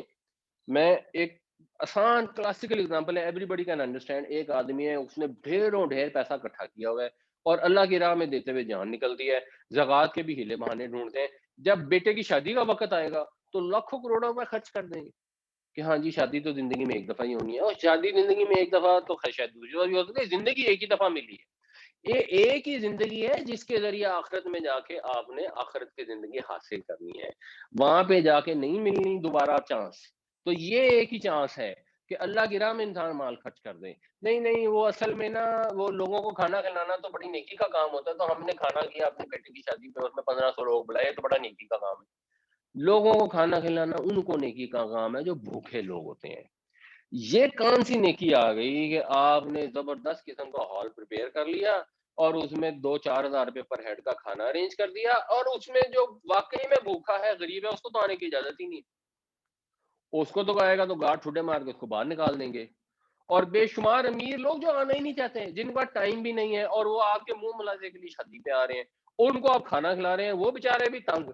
کہ یار اب یہ نئی شادی آ گئی، ان کے کتنے بچے ہیں، ان کی شادیاں ہی نہیں ختم ہوتی، اور وہ شرما شرمی وہ آپ کے پاس ہاں آ رہے ہیں، اور آپ بھی ان کو بلا رہے ہیں تاکہ وہ بڑا سا پنڈال ہو، بے شمار لوگ بیٹھے ہو، لوگ ہیں واہ واہ واہ واہ انہوں نے بڑا اچھا کھانا کیا۔ اگر واقعی آپ کو شادی کی خوشی کرنی ہے، جب حضرت علی رضی اللہ عنہ کا نکاح ہوا حضرت فاطمہ رضی اللہ عنہا کے ساتھ، تو اس کے اندر بھی کھانا کیا گیا تھا، ولیمہ ہوا تھا۔ اور ولیمہ کیسے ہوا تھا کہ ایک بھیڑ پکائی گئی تھی، اس کے اندر بہت سارے شلجم ڈال دیے گئے تھے اور دیگ بنا لی، اور وہ دیگ لے کے انہوں نے مسجد نبی کے اندر ولیمہ کر لیا، اور جو مدینے کے فقیر تھے، غریب تھے، سب نے وہاں سے آ کے کھانا کھایا۔ یہ ہوتا ہے ولیمہ، جس کو کہتے ہیں یہ سنت ہے ولیمہ۔ تو وہ یہ سنت کہیں دور دور تک نہیں ہے کہ 1500 بندے کو 4000 پر ہیڈ والا کھانا کھلا دو اور کہو کہ یہ ہم نے جو ہے نا وہ ولیمہ کیا ہے اور اللہ کی سنت۔ یہ تو دین کا مذاق اڑانے والی بات ہے۔ یہ جو دین کے احکامات ہیں، یہ ہر حکم کے اوپر اصل میں آپ کو خود سوچ کر خود فیصلہ کرنا پڑے گا۔ اگر آپ کو مثلا زکوٰۃ کے اندر اللہ تعالیٰ نے اجازت دی ہے کہ آپ اپنے جو رہائش کا ایک گھر ہے اس کے اوپر آپ کو زکوٰۃ معاف ہے، آپ کے استعمال کی گاڑی ہے اس کے اوپر آپ کو زکوٰۃ معاف ہے، اب پتہ لگے کہ آپ نے 12 کروڑ کا گھر بنایا ہو، بلکہ ویسے مائیکل جیکسن نے تو وہ بنایا ہوا تھا، کیا اس کا نام تھا، جو پتہ نہیں اربوں ڈالر کا گھر تھا، اس طرح کا گھر بنایا اور آپ کہیں جی اس کے اوپر تو زکوٰۃ ہے نہیں کیونکہ رہائش کے گھر پہ زکوٰۃ نہیں ہے۔ آپ نے گاڑیوں کا ایک فلیٹ رکھا ہو مہنگی ترین اور آپ کے ان پہ بھی زکوٰۃ نہیں ہے، تو فتویٰ لینے جائیں گے، قانونی رائے کسی سے پوچھیں گے تو اب کوئی مفتی آپ کو یہ نہیں کہہ سکتا کہ نہیں اس پہ زکوٰۃ دے، کیونکہ وہ تو سسٹم یہی ہے۔ اب آپ نے خود فیصلہ کرنا ہے کہ کیا ان دا بگننگ یہ الاؤڈ بھی ہے، اتنے بڑے بڑے گھر بنانا، اتنی مہنگی مہنگی بے شمار گاڑیاں رکھنا، اتنا مہنگا مہنگا استعمال کے زیور بھی ویسے زکوٰۃ نہیں ہے، تو آپ استعمال کا زیور ہی کروڑوں روپے کا ہر وقت استعمال کرتے پھریں، تو کیا یہ اسلام میں اس کی گنجائش ہے؟ کیا پھر یہ تبذر تبذیرن کے اندر آتی ہے؟ تو اپنا فیصلہ انسان نے خود کرنا ہے، اللہ کی کتاب اس کو گائیڈ کرتی ہے۔ جس چیزوں کے فیصلے مفتی صاحبان نہیں کر سکتے کیونکہ ان کی جورسڈکشن نہیں ہے، مفتی صاحبان نے آپ کو فتویٰ دینا ہوتا ہے قانونی لحاظ سے، وہ آپ کو قانونی طور پہ بتا دیں گے کہ اچھا جی ہماری انڈرسٹینڈنگ کے مطابق اس چیز پہ زکوٰۃ ہے یا نہیں ہے اور زکوٰۃ اتنی بنتی ہے۔ اب آپ نے فیصلہ کرنا ہے کہ میرے پاس 10 کروڑ روپے ہے، میں نے اس کے اندر سے 25 لاکھ روپے زکوٰۃ دے کے 9 کروڑ 75 لاکھ میرے پاس بچ گیا ہے اور ارد گرد غریب لوگ فاقے سے مر رہے ہیں، تو اب آپ نے خود فیصلہ کرنا ہے کہ کیا آپ کے لیے الاؤڈ ہے کہ وہ 9 کروڑ 75 روپیہ جو ہے اس کو جفا مار کے رکھیں اور غریب لوگ فاقوں سے مرتے رہیں۔ تو شیطان آپ کو فقر سے بھی ڈراتا ہے، شیطان آپ کو عیاشیوں میں پیسے اڑانے کے اوپر بھی مشورے دیتا ہے۔ واللہ یعیدکم مغفرہ، اور اللہ تعالیٰ تو وعدہ کرتا ہے مغفرت کا تمہارے ساتھ، مغفرت منہ، اپنی مغفرت کا، اپنی طرف سے مغفرت کا، وفضلا، اور فضل کا، یعنی وہ تمہیں ڈراتا ہے غریبی سے، فقر سے، کہ تم غریب ہو جاؤ گے، تمہارے پاس کچھ رہے گا نہیں، اور اللہ تعالیٰ وعدہ کرتا ہے تم سے بے پایا فضل اور انعام کا، تمہیں فقر نہیں ہوگا، تمہیں بے پایا فضل ملے گا، اول تو دنیا میں ہی مل جائے گا، ایک دانے کے بدلے میں 700 تک دانے ملیں گے، اول تو دنیا میں ہی مل جائے گا، اور دنیا میں نہیں ملا تو آخرت میں تو موسٹ ڈیفینیٹلی ملے گا، اگر خدا کی رضا کی خاطر، صرف اور صرف اس کی رضا کی خاطر اپنے آپ کو کنٹرول کر کے، اپنے نفس پہ قابو پا کے اس کی خاطر اگر پیسے خرچ کرو گے تو دنیا میں ہی مل جائے گا، نہیں تو آخرت میں تو بے تحاشا ملے گا ہی ملے گا، اور صرف یہی نہیں ملے گا، اللہ کی مغفرت بھی ملے گی، تمہارے جو گناہ ہیں ان کو وہ جھاڑ دے گا ان نیکیوں کے ذریعے، اور یہ بڑی آسان نیکی ہے۔ آپ دیکھیں ایک انسان کی سرٹن ایج ہوتی ہے، اس کے بعد مثلا حج کرنا بہت مشکل ہو جاتا ہے، ایون جوانی میں بھی حج کرنا کوئی اتنا آسان نہیں ہے۔ آپ نے جنت کمانی ہے، جنت کمانے کا بہترین ویسے راستہ کیا ہے کہ اللہ کی راہ میں شہید ہو جائیں، لیکن شہید ہونا کوئی آسان کام ہے؟ جنگ میں جائیں اور اپنی جان قربان کر دیں، یہ تو بہت ہی مشکل کام ہے۔ مال دینا تو اس کا مقام نہیں، بہت آسان ہے، اور مال بھی سارا نہیں دینا، جو اپنی ریزنیبل ضروریات ہیں پریزنٹ کی اور فیوچر کی، ان کے علاوہ مال دینا ہے، وہ مال خرچ کرو، شیطان کے بہکاوے میں نہ ہو، فضول خرچی میں مال خرچ نہ کرو، بے وجہ لوگوں کے اوپر روب ڈالنے کے لیے، اپنی جھوٹی شوشہ بنانے کے لیے پیسے خرچ نہ کرو، اللہ کی رضا کی خاطر ویسے خرچ کرو، اور مثلا اپنا آدھا مال خرچ کر دو اور اللہ سے مغفرت بھی لے لو، اور الٹا پھر وہ آدھا مال ختم تھوڑی ہوتا ہے، اس کی جگہ اللہ تعالیٰ فضل کر دیتا ہے، وہ اور بڑھ جاتا ہے۔ 99% کیسز میں تو ایکچولی مال بڑھ جاتا ہے، وہ کم ہوتا ہی نہیں۔ اللہ تعالیٰ صدقات کو بڑھاتا ہے، سود کو تباہ نابود نیست کرتا ہے، نیست و نابود کرتا ہے، اور صدقات کو تو وہ اللہ تعالیٰ بڑھوتری عطا فرماتا ہے۔ تو اللہ تم سے وعدہ کرتا ہے اپنی طرف سے مغفرت کا، شیطان تمہیں فضول، یعنی اگر اس میں آپ ایسے تھوڑا غور کریں نا، تو یہ فقر کے مقابلے میں آیا ہے فضل، اور فحشاء کے مقابلے میں آیا مغفرت، کہ شیطان تمہیں ڈراتا ہے غریبی سے، تنگ دستی سے، اللہ تعالیٰ تم سے وعدہ کرتا ہے فضل کا۔ شیطان تمہیں ادھر بھیجتا ہے کہ تم فضول خرچیوں میں، عیاشیوں میں، نافرمانیوں میں تم اللہ کا مال ضائع کر دو، اللہ کا عطا کر دو، اور اللہ تعالیٰ تم سے وعدہ کرتا ہے مغفرت کا، تمہیں جنت کی طرف بلاتا ہے۔ یہ چیزیں جہنم کی طرف لے جائیں گی، اللہ تعالیٰ تمہیں مغفرت عطا فرمائیں گے اور جنت کی طرف لے جائیں گے۔ اور کیسے ہوگا یہ؟ کتنا ہوگا کہ تم نے ایک دانہ ڈالا ہے اور اس میں 700 نکلا ہے، واللہ واسع علیم۔ ایسے ہوگا کہ اللہ تعالیٰ تو وسعت والا ہے، اللہ تعالیٰ کے پاس تو کمی ہے ہی نہیں۔ تم نے جو بھی نفاق کیا ہے، تمہیں دنیا میں بھی اس کے عوض بے پناہ ملے گا اور آخرت میں بھی اس کے عوض بے پناہ ملے گا۔ اللہ کی تو سرکار میں کوئی کسی چیز کی کمی ہے ہی نہیں، وہ تو بڑی سمائی والا ہے، بڑی وسعت والا ہے، اور وہ علیم ہے۔ وہ جانتا ہے اگر تم نے چند کھجوریں بھی اس کی رضا کی خاطر خرچ کر دی تو وہ ان کے عوض بہترین اجر عطا فرمائے گا۔ وہ تمہارے راہ خدا میں دیے ہوئے ایک پیسے دھیلے سے بھی بے خبر نہیں ہے، وہ سب کچھ جانتا ہے، اور ظاہر سی بات ہے پھر تمہیں ریوارڈ بھی دے گا۔ الشیطان یعدکم الفقر ویأمرکم بالفحشاء واللہ یعدکم مغفرتا منہ وفضلا واللہ واسع علیم۔ شیطان تم کو ڈراتا ہے تنگ دستی سے اور راہ سجاتا ہے تمہیں فحش کی، اور اللہ وعدہ کرتا ہے تم کو، امید دلاتا ہے تم کو مغفرت کی، اپنی مغفرت کی اور فضل کی، اور اللہ تعالیٰ بڑی سمائی والا اور بڑا علم رکھنے والا ہے۔ یہ ہم اس ورب کو ایک نظر دیکھ لیں۔ عطا یاتی کا مطلب ہوتا ہے پہنچنا، آنا، یعنی عطا وہ آیا، یاتی وہ آتا ہے یا آئے گا، اس سے باب افعال بنتا ہے آتا یؤتی، وہ پہنچائے گا، یعنی اس نے دیا، اور یؤتی وہ دیتا ہے یا وہ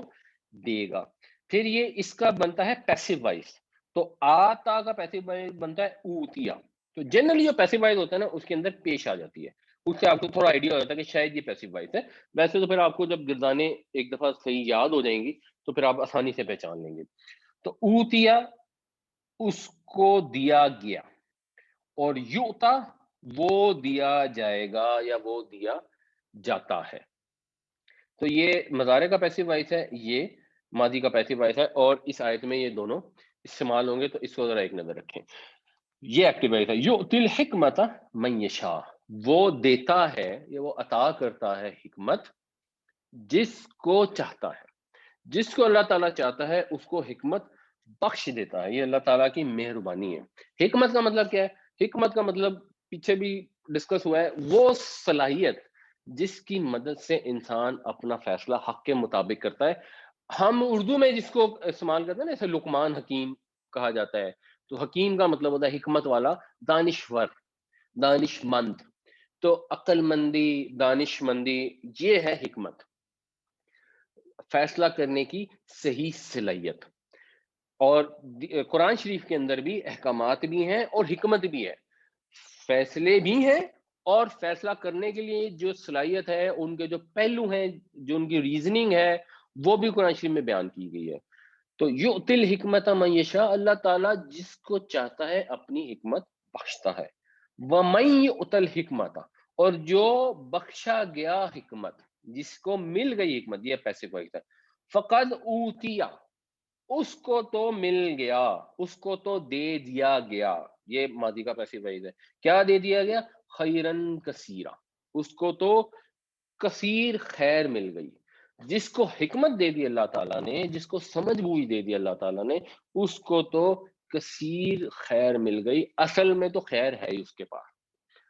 حکمت کیا ہے؟ حکمت یہی ہے کہ بھائی جان یہ جو آپ نے پیسے اکٹھے کیے ہوئے ہیں، جن کو آپ چمٹ کے بیٹھے ہوئے ہیں، یہ وہاں کام نہیں آنے،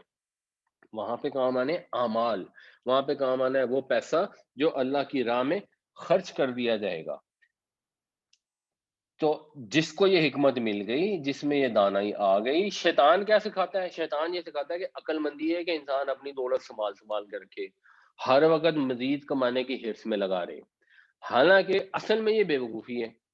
کہ ایک ریزنیبل حد تک تو پیسے سنبھالنا ٹھیک ہے، لیکن اگر آپ اپنی ریزنیبل ضروریات پوری کرنے کے بعد دل کھول کے بھلائی کے کاموں میں خرچ کریں گے تو اصل حکمت یہ ہے، اصل عقل مندی یہ ہے۔ ہو سکتا ہے دنیا کے چند روزہ زندگی میں وہ جو کنجوس شخص ہے، جو پیسے سینت سینت کے رکھتا ہے، اس کی دوسروں کے مقابلے میں زندگی نسبتاً خوشحال ہو جائے، پاسبل ہے۔ ویسے ہوتا نہیں، کیونکہ اللہ تعالیٰ تو دنیا میں بے شمار عطا فرما دیتا ہے، بٹ فرض کریں کہ ایسا ہو بھی جائے تو بھی یہ بڑی بیوقوفی ہے۔ اس لیے کہ جو دنیا کی زندگی ہے وہ تو اتنی سی ہے، آخرت کے مقابلے میں تو ایسے ہی ہے جیسے ایک سمندر کے مقابلے میں پانی کا قطرہ۔ تو عقل مند آدمی تو وہ ہے جو اپنی اصل زندگی کی فکر کرے، جو اپنی جوانی میں اپنے بڑھاپے کا انتظام کرے۔ تو ہماری یہ جو زندگی ہے یہ جوانی کی طرح ہے، کیونکہ اس کے اندر ہم محنت کر سکتے ہیں اور ہم آخرت حاصل کر سکتے ہیں۔ اگر اس میں پیسے کو چمٹ کے اپنے پاس رکھی رکھیں گے تو پھر جب وہاں جائیں گے تو وہ نری نری مایوسی ہوگی اور پچھتاوا ہوگا۔ وما یذکروا، اور نہیں نصیحت حاصل کرتے ہیں۔ ذکر ہوتا ہے یاد، تو پھر اس سے تذکیر ہوتا ہے یاد دہانی، تو یہ باب تفیل ہے۔ اور نہیں یاد دہانی حاصل کرتے الا مگر اولو الالباب، لب کہتے ہیں کسی چیز کی گری کو، فار ایگزامپل بادام کی گری کو لب کہتے ہیں، تو الباب ہوتی ہے اس کی جمع، یعنی لب کہتے ہیں عقل کو، مغز کو، اور اولو الالباب ہو گئے عقل والے۔ تو یاد دہانی تو بھائی وہی حاصل کریں گے جو عقل والے ہیں، جو عقل استعمال کر سکتے ہیں، جن کو اللہ نے عقل دی ہے، سمجھ بوجھ دی ہے، وہی یاد دہانی حاصل کریں گے، وہی نصیحت حاصل کریں گے ان آیتوں سے۔ انفارچونیٹلی ہمارے ہاں تو لوگ آیتیں پڑھتے ہی نہیں، ان کا مطلب بھی نہیں سمجھنے کی کوشش کرتے، تو وہ تو پھر نوبت ہی نہیں آتی۔ تو قرآن شریف پڑھیں، اس کو سمجھیں، اور اگر اللہ نے عقل دی ہے تو آپ کو اس سے یہ نصیحت حاصل ہوگی، اور آپ مال کے اوپر سانپ بن کے نہیں بیٹھیں گے۔ مال اللہ کی بہت بڑی نعمت ہے، اس کو کمانے میں کوئی حرج نہیں ہے۔ یہ بھی ایک چیز بڑی کلیئر ہونی چاہیے۔ ہمارے یہاں بعض اوقات لوگ جب ریلیجس ہوتے ہیں تو مال کمانے کو برا سمجھنا شروع کر دیتے ہیں۔ آپ غور کریں، جگہ جگہ بار بار بار بار مال خرچ کرنے کی بات ہو رہی ہے، تو اگر مال کمایا نہیں ہوگا تو خرچ کیسے کریں گے؟ تو مال کمانا تو بڑی اچھی بات ہے، مال کمائیں گے۔ آج ہم مسلمان غریب ہیں اکنامکلی، اور دوسری قومیں اسٹرانگ ہیں۔ جو ایک پیچھے ان کا کوشچن بھی تھا کہ اگر کوئی ہمارے پاک پیغمبر صلی اللہ علیہ وسلم کی شان میں گستاخی کر کے ہمارے دلوں کو تکلیف پہنچاتی ہے تو اب ہم کیا کریں؟ تو ہم اسٹرانگ ہوں، اور ہم فائنینشلی بھی اسٹرانگ ہو۔ تو اسلام آپ کو فائنینشیل اسٹرینتھ سے بالکل منع نہیں کرتا۔ مال کمانا بڑی اچھی بات ہے، ہاں حلال طریقے سے کمانا چاہیے۔ اب اصل مسئلہ وہاں آتا ہے کہ مال خرچ کیسے کیا جائے۔ تو مال کمائیں بے شمار، اور پھر دل کھول کے اللہ کی راہ میں خرچ کریں، یہ ہے اصل عقل مندی۔ یؤتی الحکمت من یشاء ومن یؤت الحکمت فقد اوتی خیرا کثیرا وما یذکر الا اولو الالباب، وہ دیتا ہے حکمت جس کو چاہتا ہے، اور جس کو ملی حکمت پس اس کو تو مل گیا خیر کثیر، اور نہیں نصیحت حاصل کرتے مگر عقل والے۔ وما انفقتم من نفقۃ، اور جو تم خرچ کرتے ہو، من نفقۃ خرچ میں سے، یعنی جو کچھ بھی تم خرچ کرو گے، او نظر تم من نظر، یا جو بھی نظر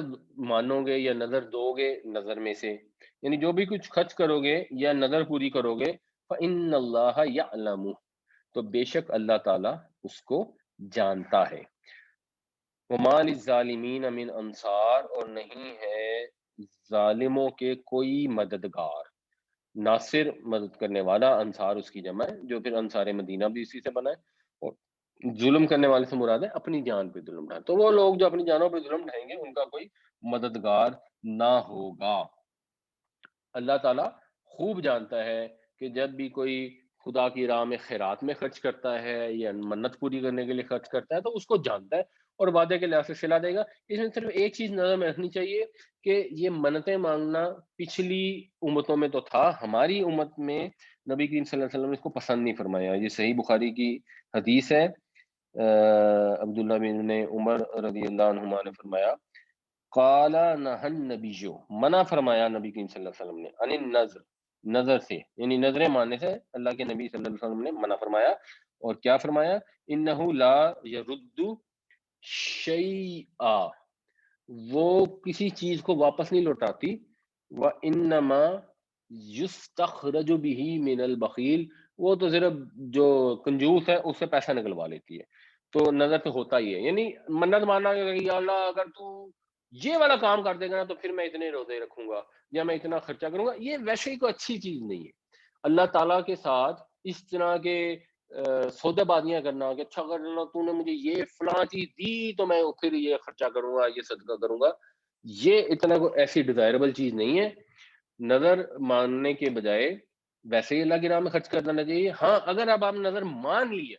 تو پھر اگر وہ جائز ہے، کوئی ناجائز کام کی نظر نہیں ہے، منت نہیں ہے، پھر اس کو پورا کرنا ضروری ہے. تو اس سینس میں یہ ہے کہ اگر تم نے کوئی جائز کام کی نظر مانی یا کوئی بھی خیرات کی تو اللہ تعالیٰ اس کو جانتا ہے، اور جانتا ہے تو ظاہر ہے پھر اس کو ریوارڈ بھی دے گا.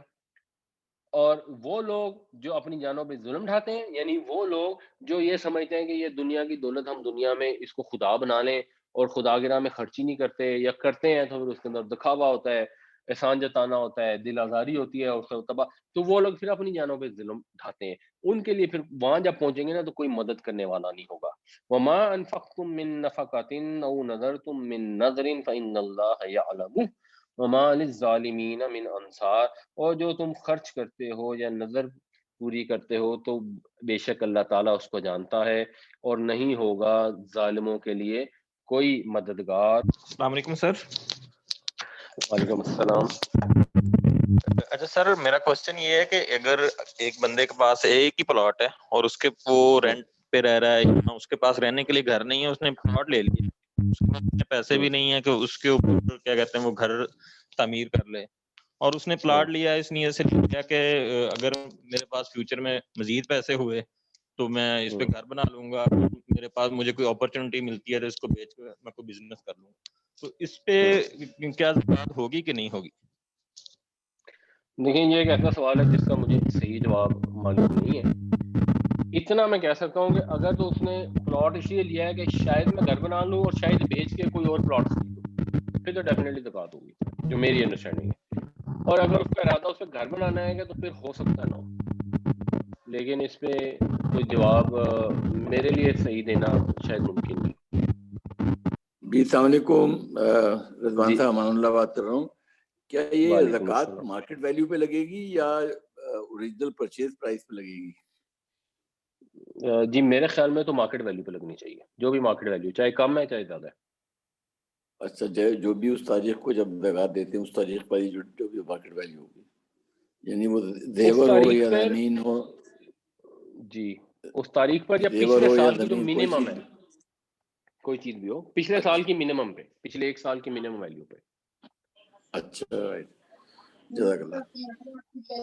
اور زیور استعمال کرنے سے نا گھس بھی جاتا ہے، تو اگر گھس جاتا ہے تو اس کو بھی چیک کر لینا چاہیے اور وہ پھر کم زکوٰۃ بنے گی.